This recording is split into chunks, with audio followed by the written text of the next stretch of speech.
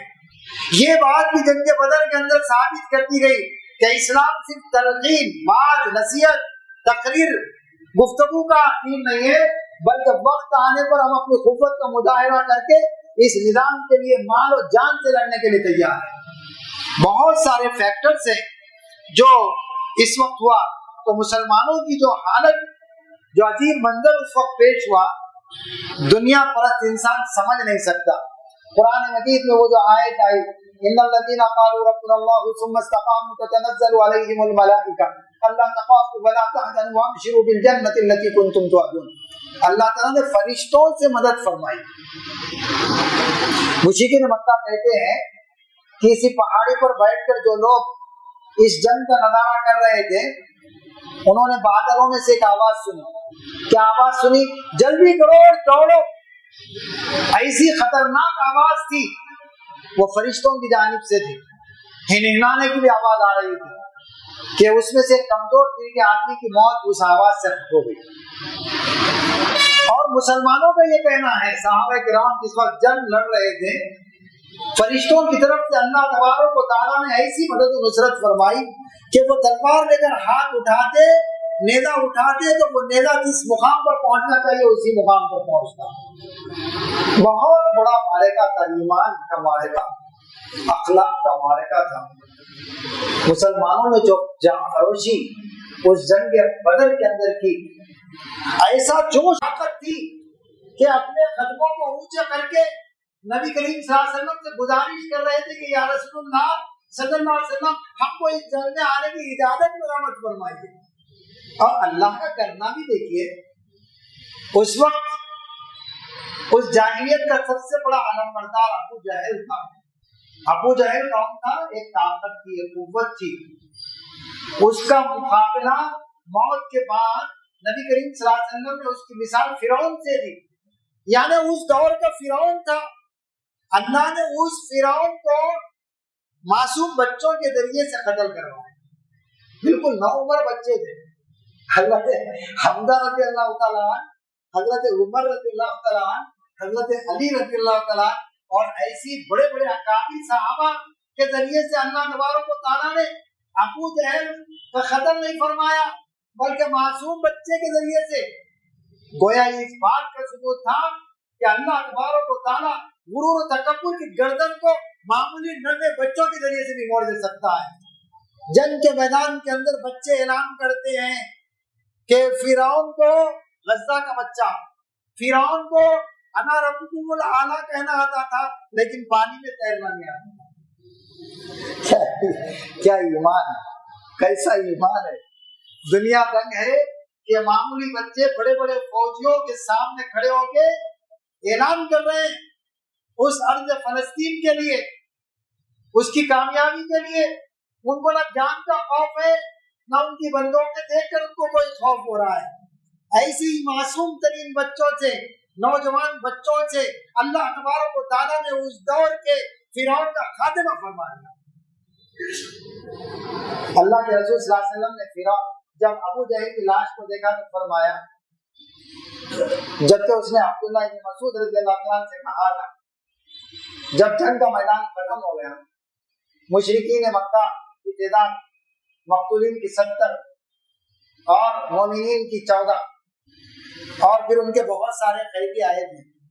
تو اس وقت نبی کریم صلی اللہ علیہ وسلم نے جو پیشن گوئی فرمائی تھی کہ فلاں جگہ پر عتبہ مرے گا, ولید مرے گا, شیبہ مرے گا اور ابو جہل مرے گا, آپ نے عبداللہ ابن مسعود رضی اللہ عنہ کو روانہ فرمایا, کہا کہ جاؤ اس جنگ کے میدان کے اندر دیکھ کے آؤ کہ ابو جہل کہاں ہے, کہاں پڑا ہوا ہے. سسک رہا تھا, آخری سانسیں لے رہا تھا. جب اس کا گلا کاٹنے گئے, حضرت عبداللہ ابن مسعود رضی اللہ عنہ نے اس نے کہا, اچھا بتاؤ کہ جنگ کا کیا معاملہ ہوا, کیونکہ اللہ نے اس کی بھی ایک دعا قبول کی تھی. روایات میں آتا ہے تاریخ کے اندر کہ جنگ کو نکلنے سے پہلے ابو جہل نے کعبۃ اللہ کا پردہ پکڑا, پردہ پکڑ کے دعا کی. ابو جہل کی بھی دعا قبول ہوئی. پردہ پکڑ کے دعا کی کہ اللہ اس جنگ کے اندر جو حق پر ہوں گے ان کو کامیابی عطا فرمائیے, اور جو ناحق ہوں گے ان کو کچل دیجیے. اللہ نے ان کو کچل دیا, کیونکہ ناحق تھے, شیر کے علمبردار تھے. اور اس وقت عبداللہ ابن مسعود سے پوچھا ابو جہل نے, اچھا بتاؤ کہ نتیجہ کیا برآمد ہوا؟ کہا کہ اللہ نے حق کو کامیابی عطا فرمائی اور باطل کو ناکامی اور نامرادی عطا فرمائی. اس نے کہا کہ تم مجھے قتل کرنا چاہتے ہو, گلا کاٹنا چاہتے ہو, تو ایسا کرو کہ میرے گردن کو بہت نیچے کے ساتھ کاٹو, تاکہ جب مختلف سر رکھے جائیں تو معلوم ہونا چاہیے کہ یہ سر کسی عام انسان کا نہیں ہے, ایک بہت بڑے سردار کا ہے. نبی کریم صلی اللہ علیہ وسلم کے قدموں میں لا کر اس کے سر کو ڈال دیا گیا. تو نبی کریم صلی اللہ علیہ وسلم نے فرمایا فرعون نے تو اپنے موت کے وقت اپنے رب کو یاد کیا تھا, یہ تو فرعون سے بھی آگے نکل گیا اور اس نے لات عزا کو یاد کیا, اپنے رب کو یاد کیا. فرعون اس سے بھی آگے نکل گیا. تو یہ گویا جنگ بدر کی تاریخ ہم سب پڑھیں, ہر سال یاد کریں, تاکہ وہ جذبہ جو اسلام کے لیے مر مٹنے کا جذبہ ہے پوری امت کے اندر پیدا ہونا چاہیے. تو جس وقت یہ معرکہ گرم ہو رہا تھا اس وقت ایک خاتون تھی, اس کا نام عاتقہ تھا. دیکھیے دعائیں بھی کس کس کے قبول ہوتے ہیں. اس نے ابو جہل کے سامنے آ کر ایک خواب بیان کیا کہ میں نے خواب دیکھا ہے کہ ایک شخص کعبۃ اللہ کی دیوار پہ چڑھ گیا ہے, چھت پہ چڑھ گیا ہے اور ایک بڑی چٹان اٹھایا ہے اور کہہ رہا ہے کہ اے قریش کے لوگوں نکلو, اپنے گھروں سے نکلو اور خطرگاہوں کی طرف پہنچو. وہاں سے ایک اونچے مقام پر گیا اور اس نے چٹان کو پھینکا تو قریش کا کوئی ایک گھر ایسا نہیں تھا تو چٹان پارا پارا ہو کے ایک گھر کے اندر داخل ہو گئی. ابو جہل نے مذاق اڑایا, لوگ اب عورتیں بھی نبی بننا شروع ہو گئی ہیں, یہ بھی پیشن گویا کرنا شروع کر دی ہے. اور ایسا ہی ہوا. نبی کریم صلی اللہ علیہ وسلم کو جب رپورٹ ملی کہ ابو جہل کے قافلے کے اندر کون کون لوگ ہیں تو تقریباً بڑے بڑے 18 سردار موجود تھے جن کا نام بہت بڑا تھا. نبی کریم صلی اللہ علیہ وسلم نے اس وقت فرمایا کہ مکے نے اپنے جگر گوشوں کو تمہارے سامنے لا کے ڈال دیا ہے, اے مسلمانوں تم کو پوری ہمت کے ساتھ کام کرنا ہے. اور ایسا ہی ہوا. 3 بڑے بڑے پہلوان جنگ کے موقع پہ. اچھا جب جنگ کا نقشہ بھی تیار ہوا تو بڑا عجیب مرحلہ تھا. نبی کریم صلی اللہ علیہ وسلم کی ایک صفت جو بہت متاثر کن ہے, بہت متاثر کن, دنیا اس کی مثال پیش نہیں کر سکتی, نہیں کر سکتی, نہیں کر سکتی. جنگ میں پیاس بہت ہوتی ہے. جنگ کے بارے میں اللہ کے نبی کریم صلی اللہ علیہ وسلم نے جس مقام کا انتخاب فرمایا وہاں دعا بھی موجود تھا اور نبی رحمت فرماتے ہیں مسلمانوں سے, صحابہ سے, اے میرے ساتھیوں اگر جنگ کا میدان گرم بھی ہو اور اس وقت ہمارے مخالفین اور دشمن کو اس کنویں سے پانی پینے کے لیے آئے تم ان کو پانی سے بھی روکنا. رحمت للعالمین صلی اللہ علیہ وسلم درود بھیجیے.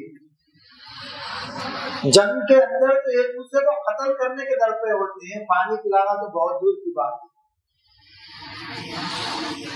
غیر پوری انخلا بہت کم جانوں کے نقصان کے ساتھ عتبہ, اس کا بھائی شیبہ اور عتبہ کا بیٹا ولید, بڑے بڑے پہلوان. اللہ کے رسول صلی اللہ علیہ وسلم نے انصار کے لوگوں میں سے 3 افراد کو, 3 مجاہدین کو مقابلے کے لیے بھیجا انتہائی حقارت کے ساتھ. عتبہ نے سوال کیا من انتم, تم کون ہو؟ انہوں نے کہا کہ ہم انصار ہیں, تمہارے سے ہمارا کوئی مقابلہ نہیں ہوگا, تمہاری کوئی حیثیت ہماری نگاہ میں نہیں. اللہ کے رسول صلی اللہ علیہ وسلم سے اس نے کہا کہ اے محمد صلی اللہ علیہ وسلم ہم سے مقابلے کے لیے کیسے لوگوں کو ہمارے لیے بھیجا گیا ہے, ہمارے مقابلے کے ہمارے ٹکر کے لوگوں کو بھیجا جائے. حضرت حمزہ رضی اللہ عنہ, حضرت عبیدہ رضی اللہ عنہ, حضرت علی رضی اللہ عنہ بھیجایا گیا. ایک ہی وار کے اندر حضرت حمزہ رضی اللہ عنہ نے حضرت علی رضی اللہ عنہ نے قتل کر دیا. عتبہ اور ولید کو, باپ اور بیٹے دونوں کو قتل کر دیا. اور پھر بعد میں حضرت علی رضی اللہ عنہ کے وار سے شیبہ کا بھی قتل ہوا. گرما گرم گھمسان کی لڑائی ہوئی اور مسلمانوں نے اللہ سے کیے ہوئے وعدے کو مکمل کیا کہ انہوں نے اپنی جانوں کا بھی سودا کیا. ان اللہ اشترى من المؤمنین انفسهم واموالهم بان لهم الجنہ، کہ اللہ تبارک و تعالیٰ نے جنت کے عوض جانیں خرید لی۔ یہ معرکہ تاریخ اسلام کا اس لیے سب سے اہم معرکہ ہے، حالانکہ جنگی حالات موجود نہیں تھے۔ اگر جنگ نہ ہوتی تو مکے کے اندر ایک ایک فرد شیر بن جاتا، مسلمانوں کے لیے بڑی آزمائشیں ہو جاتی، اور اللہ کے رسول صلی اللہ علیہ وسلم نے جو دعا مانگی، اللہ تبارک و تعالیٰ نے اس دعا کو قبول فرما لیا۔ اللہ کے رسول صلی اللہ علیہ وسلم نے اس وقت جو دعا مانگی، گڑ گڑا کر، سجدہ ریز ہو کر، یہاں تک کہ حضرت ابو بکر صدیق رضی اللہ تعالیٰ نے ارشاد فرمایا کہ یا رسول اللہ صلی اللہ علیہ وسلم، اللہ کی دعا ضرور ضرور قبول فرمائیں گے۔ آپ سجدے سے سر کر، اللہ مٹھی بھر لوگوں کو آج شکست ہو گئی تو پھر دنیا کے اندر تیرا نام لینے والا کوئی باقی نہیں رہا۔ اللہ نے دعا قبول فرمائی اور مسلمانوں کو فتح دی۔ ایسی جنگ کا نظارہ کسی نے نہیں کیا۔ غرور و تکبر کا خاتمہ اللہ کے فرما بردار فرما بردار بندوں کے ذریعے سے کیا گیا۔ جنگ کا میدان بھی نقشہ پڑے، ہم سب پڑے، کیسا نقشہ تھا؟ بالکل اللہ نے ایسے حالات پیدا فرما دیے تھے کہ مسلمانوں کو کفار کی تعداد کم بتائی گئی اور کفار کو مسلمانوں کی تعداد کم بتائی گئی، دونوں کے اندر ہمت پیدا کر دی گئی اور کفار کو ناکام و نامراد کر دیا گیا۔ تو یہ جنگ جو معرکہ یوم البدر کا ہے، اسلامی تاریخ کا سب سے اہم ہے۔ صرف تاریخ کا واقعہ نہیں ہے، ہر آنے والے دور کے اندر مسلمانوں کو، اہل ایمان کو گویا اس بات کی طرف دعوت دے رہا ہے کہ لا تہنوا ولا تحزنوا وانتم الاعلون ان کنتم مؤمنین۔ پریشان ہونے کی، غم کرنے کی، رنج و افسوس کرنے کی کوئی ضرورت نہیں ہے۔ یہ پانی کے بلبلے ہیں، یہ جھاگ ہیں، یہ باطل ہیں، یہ جھوٹ ہے، یہ اپنے کتنے ہی بڑے طمطراق کے ساتھ آئے، اگر مسلمان اپنے ایمان اور عمل صالح کی پوری قوتوں کے ساتھ ہوں گے، خدا اور اس کے رسول کے ساتھ وفاداری کو نبھائیں گے، ایمان پر مستحکم ہو جائیں گے، ایمان کے تقاضوں کو مکمل کریں گے، دین سے سچا پیار کریں گے، دین سے صحیح محبت کریں گے، قرآن کے مطابق اپنی زندگی کو بنائیں گے، قرآن کے اصول و ضوابط کے مطابق اپنے سماج کی تعمیر کریں گے، معاشرے کی تعمیر کریں گے، انسانوں کو دعوت دیں گے، اس دین کی طرف بلائیں گے، تو اللہ کا وعدہ ہے کہ لأغلبن، میں ضرور تم کو غالب کر دوں۔ غالب ہونے کے لیے آئے مسلمان، چند جانوں کے نقصان سے کبھی اس غلط فہمی کا شکار مت ہو جائیے کہ دنیا سے اسلام کا خاتمہ ہو جائے گا، کبھی نہیں ہوگا، قیامت تک نہیں ہوگا، ضرور کچھ آزمائش جائیں گی، یہ تو اللہ تعالیٰ کی سنت ہے۔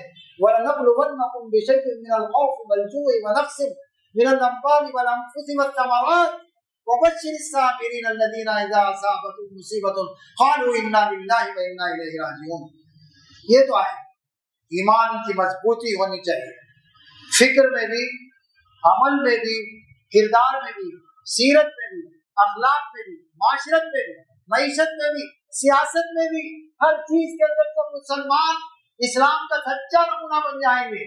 اپنی انفرادی اور اجتماعی زندگی کے اندر یقیناً اللہ تعالیٰ کا وعدہ مکمل ہوگا۔ بہت بڑی تفصیلات ہیں، میں نے کچھ بنیادی باتیں آپ کے سامنے تفصیلات کو اوائڈ کرتے ہوئے رکھی ہیں، کچھ بنیادی نکات آپ کے سامنے رکھی ہیں۔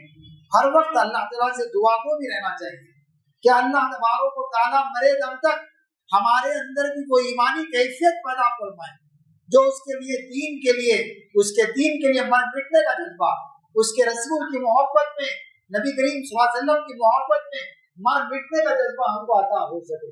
اور یہی کامیابی ہے، یہی کامیابی کی دلیل ہے، یہی کامیابی کی کلید ہے۔ اسی کے ذریعے سے مسلمان اس دنیا میں بھی کامیاب و کامران ہوں گے، اور اس دنیا کے اندر انشاءاللہ ایک وقت وہ ہوگا جس دن توحید کا سورج طلوع ہوگا، اقامت دین کا سورج طلوع ہوگا۔ اللہ سے دعا ہے کہ اللہ تبارک و تعالیٰ مجھے اور آپ کو اور پوری امت کو اقامت دین کا کام کرنے کی توفیق عطا فرمائے، غلبہ دین کے لیے جدوجہد کرنے کی توفیق عطا فرمائے۔ دنیا بھر کے اندر جگہ جگہ جہاں جہاں